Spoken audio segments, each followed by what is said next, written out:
In today's world, our lives are ruled by international COVID-19 restrictions. We are strongly encouraged to stay indoors, and even when we do go outside, it feels wrong for us to do so. There is no escaping that we live in troubling times, but we do know that this will not be a way of life that lasts forever. Once the clouds depart, there will be a newfound appreciation for being with others, being in the outdoors, and experiencing nature. This future set of circumstances is fertile ground for a subfield of visual communication called environmental graphic design.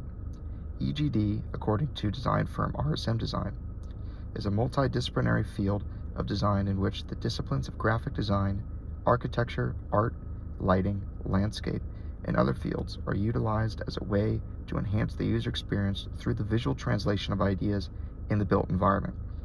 Essentially, this is a subfield that involves using graphic design knowledge for the built environment. Our new post-COVID world will require just as much care and attention to the built environment as does user interface design, a subfield we have become intensely familiar with in today's design world.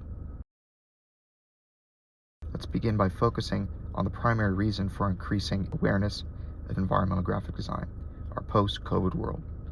According to Anthony Fauci, the Chief Medical Officer for the Biden administration, we could begin to reopen our lives by the third quarter end of 2021, which would likely mean an increase in travel around the holiday season, coinciding with most people's desire to discover the world again.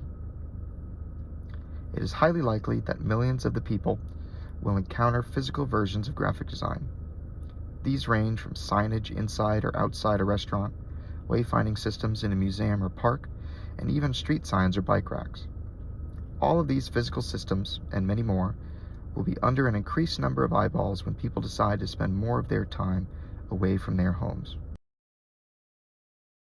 Environmental graphic design is often an overlooked aspect of the larger practice of visual communication design. VCD students often don't learn about the physical application of their medium and often confuse it or falsely understand it as a facet of architecture or industrial design. A more correct idea is that environmental design can act in a supporting role to the architecture or space where the graphics provide identification and direction. This is a limbo space where architecture meets visual communication, a space that must be understood and taught more.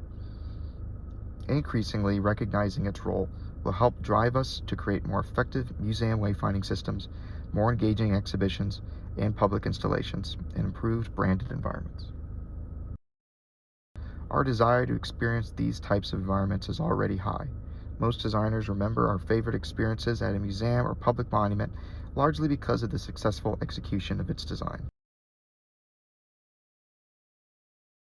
The University of Toronto conducted an extended study of why humans like to experience art and other acts of pleasure.